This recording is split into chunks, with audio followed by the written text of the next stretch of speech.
जी। तो हमने करना है अंडर ओवरऑल स्ट्रेटेजी जिसमें स्कोप, अब स्कोप टाइमिंग एंड डायरेक्शन का वर्ड याद रखना है और इसे स्ट्रेटेजी से रिलेट करना है। स्ट्रेटेजी में हमने क्या डिफाइन करना है, स्कोप क्या काम करना है, कितना करना है, टाइमिंग किस वक्त पे करना है, और डायरेक्शन कि किस किस कहाँ कहाँ में डायरेक्शन देने की जरूरत पड़ सकती है और कब कब देनी है of the audit, and that guide the development of the audit plan. ये होगा तो फिर इसके बाद इसकी बेस पे ऑडिट प्लान बनेगा। फिर आगे audit plan which include the description of the nature timing and extent. अब यहाँ नेचर टाइमिंग एंड एक्सटेंट आ गया, ऊपर क्या था, scope timing and direction overall. यहाँ nature timing and extent of planned risk assessment procedures and plan further audit procedures. ये दो वर्ड आप याद कर लें, ये बार बार आएंगे, रिस्क असेसमेंट प्रोसीजर्स और फर्दर ऑडिट प्रोसीजर्स। ठीक है। रिस्क असेसमेंट प्रोसीजर होते हैं जो ये असेस करते हैं कि रिस्क कितना है, उसके बाद फिर किस एरिया में कितना काम करना है, उन्हें कहते हैं फर्दर ऑडिट प्रोसीजर्स। और फिर फर्दर ऑडिट प्रोसीजर्स भी दो या तीन किस्म के हैं जो हम पढ़ेंगे। ठीक है। उसमें होते हैं टेस्ट ऑफ कंट्रोल होते हैं, वो तो खैर इंटरनल कंट्रोल का रिव्यू करते हैं। फिर सब्सटेंटिव होते हैं। फिर स्टैंटिव सब्सटेंटिव में दो तरह के होते हैं। सब्सटेंटिव का मतलब है डिटेल से पूरी ट्रांजैक्शंस को वेरीफाई करना। फिर वो दो तरह के होते हैं, एनालिटिकल प्रोसीजर्स, एनालिसिस करना, कंपैरिजंस करना, और डिटेल्ड प्रोसीजर्स। ठीक है। अदर सब्सटेंटिव प्रोसीजर्स कहते हैं test of detail of transactions कहते हैं उन्हें। फिर ट्रांजैक्शन की डिटेल को टेस्ट करना, तो वो आगे जाके हम इसका पूरा स्कोप बना लेंगे। अभी आप याद रखें कि हमारे जो ऑडिट प्रोसीजर हैं शुरू कहाँ से होते हैं, रिस्क असेसमेंट प्रोसीजर। उसके बाद किस तरफ जाते हैं, टेस्ट ऑफ कंट्रोल्स। ठीक है।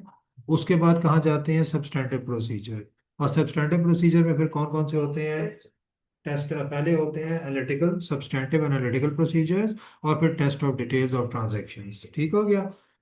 तो ये आपने, और फर्दर ऑडिट प्रोसीजर में क्या आते हैं, अगर सिर्फ फर्दर ऑडिट प्रोसीजर की बात करूं तो रिस्क असेसमेंट प्रोसीजर के अलावा सब जो हैं, जो मजीद फिर हम काम करते हैं उन्हें फर्दर ऑडिट प्रोसीजर कहते हैं। ठीक है, जिनमें बाकी सब आ जाते हैं। तो फिर आपने ऑडिट प्लान में नेचर टाइमिंग एक्सटेंट, आपने रिस्क असेसमेंट और फर्दर ऑडिट प्रोसीजर को, उसकी पूरी डिटेल बनानी है assertion wise. Document the overall audit strategy and the audit plan including any significant changes made during the audit. और फिर आखिर में क्या है, इन सबको डॉक्यूमेंट करना है। और ना सिर्फ प्लानिंग को डॉक्यूमेंट करना है बल्कि पूरे ऑडिट के दौरान प्लानिंग मुसलसल प्रोसेस है।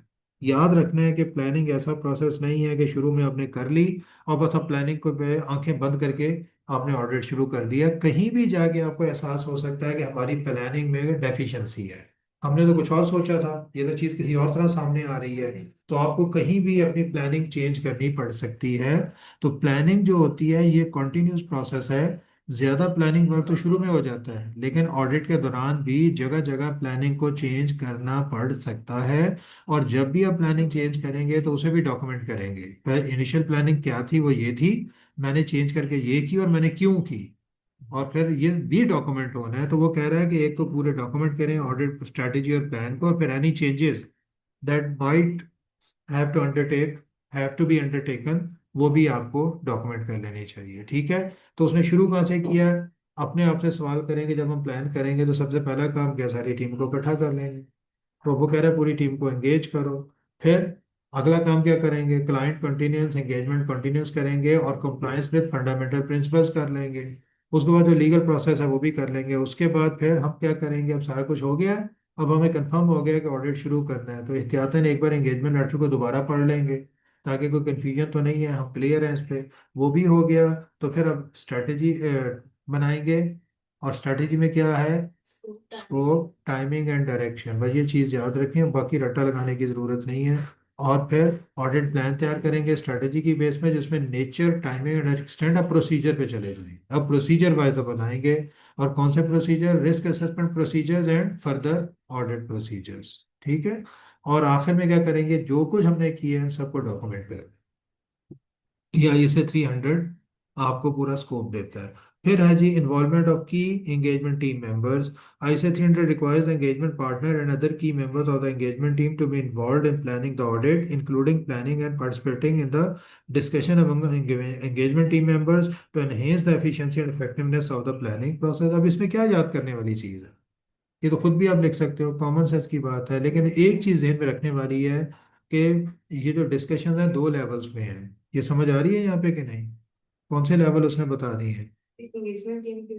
एक एंगेजमेंट पार्टनर का अपनी टीम के साथ, और एक एंगेजमेंट टीम का आपस में।